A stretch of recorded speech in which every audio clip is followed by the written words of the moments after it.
यहाँ पर हम लोग फ़ोल्डर बनाए हैं और ये सारी चीज़ें कल देख रहे थे।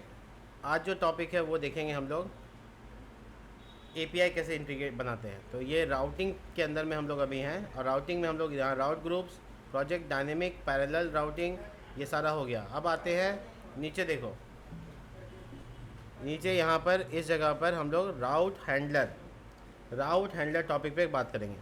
क्या होता है राउट हैंडलर? देखो, route handler allow you to create customize route handler to give routes using request and response APIs. Request का मतलब होता है किसी चीज़ का रिक्वेस्ट करना, उधर से जो रिप्लाई आता है उसे कहते हैं रिस्पॉन्स। इसको बनाते कहाँ हैं ये बहुत इंपॉर्टेंट है। ये याद रखना हमेशा कि ऐप फोल्डर के अंदर एपीआई फोल्डर बनाना पड़ेगा। एपीआई फोल्डर आपका राउट हैंडलर को स्टोर करेगा। जैसे किसी फोल्डर में पेज.js बना के पब्लिक कर सकते हैं, वैसे ही हम लोग यहाँ पर route.js बना के उसको एक्सेस कर सकते हैं।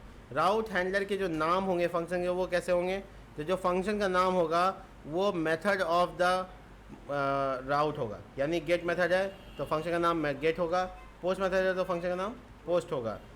तो गेट का काम होता है डेटा लेना, पोस्ट का काम होता है डेटा डालना, और पुट का काम होता है डेटा को अपडेट करना, और डिलीट का काम होता है डेटा डिलीट करना। तो ये सब मेथड्स होते हैं, सबके बेसिस पे हम लोग बताएंगे, डिटेल में समझाएंगे। कितने तरह के होते हैं देखो, the following HTTP methods are support: get, post, put, patch, delete, head and option. ठीक है। अनसपोर्टेड अगर कोई है तो नेक्स्ट.js उसमें 405 का एरर यानी मेथड नॉट अलाउड रिस्पॉन्स करेगा। अगर मान लो गेट मेथड है तो उसको रिक्वेस्ट गेट मेथड पे ही करना होगा, पोस्ट मेथड का है तो उसको पोस्ट मेथड पे ही करना होगा। कैसे करेंगे वो देखो।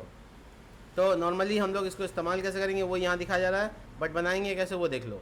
देखो, जैसे पेज बना रहे तो ये बनाएंगे, और ऐप बना रहे तो इस तरह से बनाएंगे। देखो, तो ये ध्यान रखना, जिस राउट पे पेज बन रहा है उसी राउट पे ऐप नहीं बनेगा। मतलब कहने का कॉन्फ्लिक्ट नहीं होना चाहिए, इसलिए एपीआई नाम का फोल्डर लगाना बहुत ज़रूरी है कॉन्फ्लिक्ट से बचने के लिए।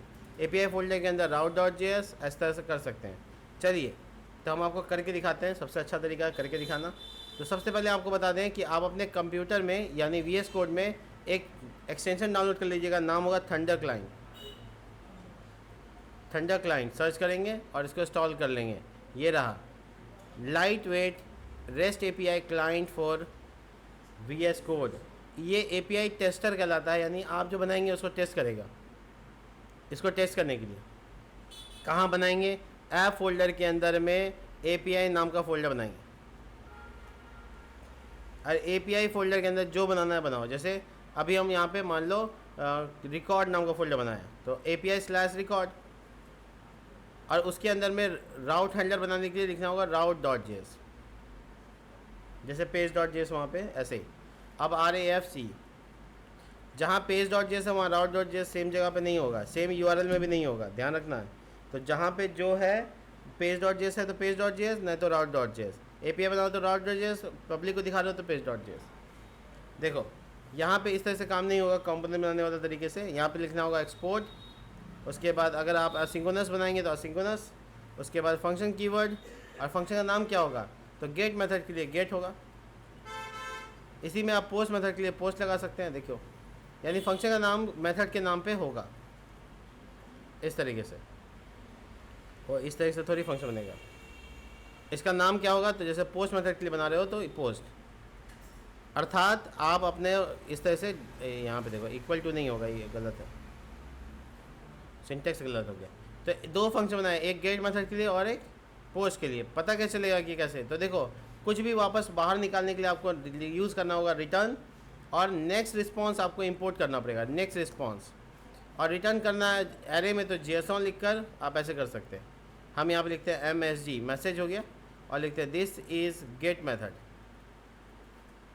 और इसी तरीके से हम लोग पोस्ट मेथड में भी मैसेज डाल देते हैं, मतलब जब चलेगा तो ये आएगा दिस इज़ पोस्ट मेथड। पता ये चला कि आपका एक फंक्शन गेट का काम करेगा और एक फंक्शन पोस्ट पे काम करेगा। जो मेथड से रिक्वेस्ट करोगे वही मेथड उससे मैच करेगा और वही काम करेगा। कहने का मतलब क्या है सबका? देखिए, जो हम लोग ब्राउज़र पे पेज चलाते हैं उसे गेट मेथड कहते हैं।